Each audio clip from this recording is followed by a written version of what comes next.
Hello, today we want to watch one of the best and most memorable cartoons from Disney, which I'm sure you will like, so please don't forget to like and subscribe and let's go. The film is set in a 1960s-esque alternate universe where superheroes, also known to the public community as supers, are renowned and commended for their heroic deeds worldwide, allowing them the luxuries of a golden age.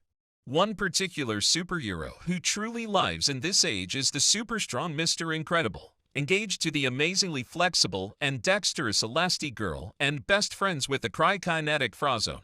While driving to his wedding with Elastigirl, Mr. Incredible experiences an otherwise routine day of fighting crime and saving lives, including rescuing a man, Oliver Sansweet, from falling off a building and stopping a train from falling off its track. In addition to confronting an infamous member of his rogues gallery bomb voyage, Mr. Incredible must deal with the intrusion of his self-proclaimed #1 fan, Buddy Pine, who tries to impose himself as Mr. Incredible's sidekick, Incrediboy. Constantly frustrated by the boy's presence, Mr. Incredible coldly rebuffs him each and every time he appears. After he gets married, Mr. Incredible ends up sued by the man he saved earlier for ruining his attempt to commit suicide, while the victims of the train rescue are suing for the injuries they have sustained even though they might have been killed, had it not been for Mr. Incredible's intervention. These lawsuits left people across the world to sue supers everywhere for the collateral damage and recklessness caused by their heroics, thus resulting in the suits to cost the government a lot of money. Not long after, the government gave supers amnesty from responsibility for past actions, in exchange for the promise to never again continue being heroes. 15 years later, Mr. Incredible and Elastigirl have settled into relatively normal lives. Now known by their secret identities, Bob and Helen Parr, they have a house in the suburbs and are raising 3 kids. 14-year-old daughter Violet, 10-year-old son Dash, and 1-year-old infant son Jack. Though, in a deleted scene, Syndrome says that it's against the law for supers to marry and have kids. Like their parents, Violet and Dash have their own powers. Violet can turn invisible and create force fields, Dash can run at breakneck speeds, and Jack is seemingly a normal baby without powers. Bob is overweight and frustrated with the drudgery of his job as a claims adjuster for a corrupt insurance company called Insuricare, and secretly helps deserving clients to find loopholes to get their payments. He dreams of returning back to his glory days of being a superhero, going so far as to moonlight as a vigilante by listening to a police scanner every Wednesday, with his friend Frozone, known now as Lucius Best, claiming to their wives that they are going bowling, though Lucius actually wants to go.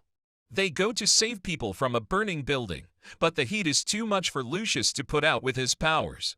They accidentally run into the nearby jewelry store, where the security guard assumes they are robbers. Lucius freezes him with the water from the nearby dispenser.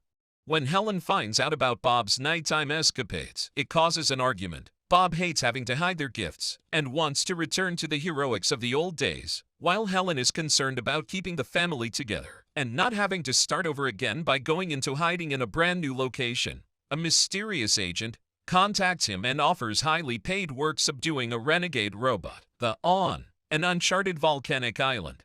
Bob takes the assignment, telling Helen that he is attending a conference out of town, hiding both the loss of his job and the renewal of hero work.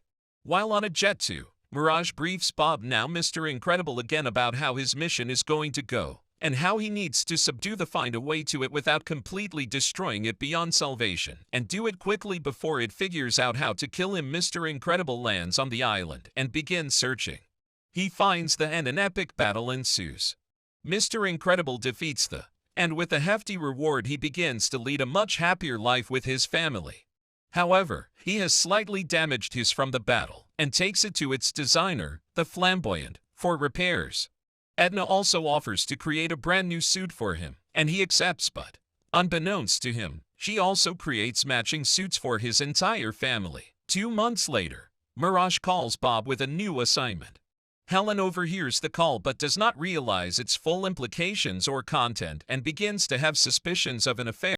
When Mr. Incredible returns to the island, he discovers he'd been set up as he is ambushed by an improved version of the Omnidroid prototype robot, Omnidroid VX9. The Omnidroid's creator is revealed to be a now adult Buddy Pine, having become a psychotic and incredibly wealthy weapons designer named Syndrome. He then invented the Omnidroid, a robot designed to kill supers. Syndrome uses his zero-point energy ray to immobilize Mr. Incredible, and after throwing him around a few times, Syndrome accidentally throws Mr. Incredible over a waterfall. Mr. Incredible manages to escape from Syndrome and discovers Gazabeam's remains in an underground cavern when he narrowly escapes a bomb. While inside the cave, he discovers the word Chronos etched onto the walls with Gazabeam's laser vision. He infiltrates Syndrome's base and gets beyond the wall of lava to his main computer. Typing in the password Chronos, he gains access to all of Syndrome's files. He learns that Syndrome has built many other robots to kill supers, while it is presumed nearly all of them are dead. He also discovers that Syndrome is now planning on unleashing the robot into the city of Metroville. Back at home, Helen notices that Bob's old super suit has recently been repaired. She visits Edna and learns that he has resumed superhero work behind her back. With a call to Insuricare, she also realizes that Bob is no longer employed. Helen activates the homing device Edna built into Bob's super suit, which inadvertently reveals his location to both her and Syndrome, who recaptures him. She heads for the island in a fast jet, on which Violet and Dash have stowed away, after leaving Jack at home with a babysitter, Kari. Syndrome, meanwhile, tortures Mr. Incredible for information and launches a missile attack against Helen's now Elastigirl after donning her new suit out of suspicion something may be wrong on the airplane, which shocks even Mirage when it is revealed that there are children aboard. Elastigirl and the kids manage to escape unharmed and swim to the island, though everyone on the island believes they are dead. Enraged at Syndrome for apparently killing his family, Mr. Incredible grabs Mirage and threatens to kill her unless Syndrome frees him. While Elastigirl infiltrates Syndrome's base, the new and improved Omnidroid V-10 is loaded and launched on a rocket towards its target, Metroville. In Syndrome's base, a remorseful Mirage secretly frees Mr. Incredible just before Elastigirl arrives. The two superheroes rush to find their children, who are fighting off Syndrome's henchmen. Dash races the guards through the jungle on foot and discovers he can run on water, and Violet holds her ground against the guards with her invisibility. When the family reunites, a battle ensues, wherein the family cooperates to defeat their attackers. However, Syndrome arrives and captures the Incredibles using his zero-point energy beams. Upon capturing them, Syndrome is surprised to find that Mr. Incredible married Elastigirl and had kids with her. Syndrome then explains his plan to them in the containment unit to save Metroville from the Omnidroid and thereby become a hero. Violet's force fields allow them to escape, but not before Mr. Incredible reveals that none of this would be happening if he hadn't been so held up in the past. With Mirage's help, they depart for the mainland after Syndrome with a rocket. The Incredibles and Frozone fight the robot and do everything they can to stop it before it completely destroys the city. Mr. Incredible realizes that the only way to defeat the Omnidroid is on the inside like he did the last time. After getting a hold of the remote and figuring out how it works, the Incredibles use the remote for one of the claws that was shot earlier to activate it. The thrusters in the claw allows him to launch it like a missile at the robot, impaling and destroying it once and for all. The town applauds them for their achievements. The possibility of superheroes coming out of hiding is mentioned by Dicker. Syndrome wakes up to find that the Incredibles have stolen his glory and his dark future. Elastigirl listens to the messages left by Kari and learned that a replacement came over, so they hurry to their house only to find that Syndrome is kidnapping Jack, shapeshifting. His forms consisted of fire, metal, and then an imp-like monster. Syndrome drops Jack, who is caught by Elastigirl, and attempts to flee, declaring that he will make another attempt to abduct Jack in the future.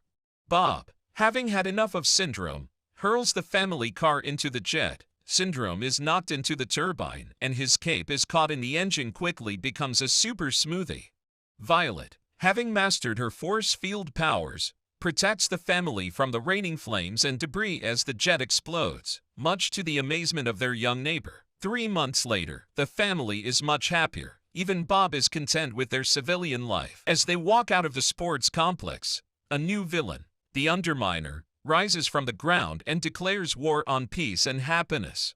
The family members, including Jack, put on their masks and prepared to fight the new villain. And that was the amazing ending of the Incredibles cartoon. I hope you enjoyed. If you did, send the video to your friends and I'll see you next time.